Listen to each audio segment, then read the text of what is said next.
দেখুন বন্ধুরা, আমরা অবৈধ জিনিস পাচার করার অনেক কৌশল কিন্তু আমরা দেখে আসছি অনেক ভিডিওর মাধ্যমে, যে লাক্সের ভিতর করে নিয়ে আসে বিভিন্ন কৌশলে তারা জিনিসগুলো পাচার করে থাকে।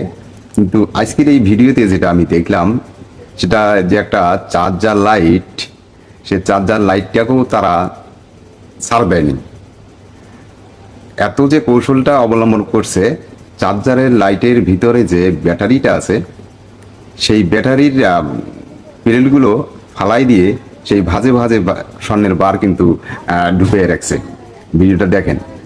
আসলে দেখেন, এই সমস্ত কাজগুলো কিন্তু আইনগত অপরাধ। আমি মনে করি যে যেটা নিয়ে আসার সেটা বৈধ পথে নিয়ে আসাটা ভালো। তাছাড়া দেখেন, কথায় আছে যে চোরের 10 দিন, সাধুর কিন্তু একদিন। সেই দিনটাই কিন্তু আজ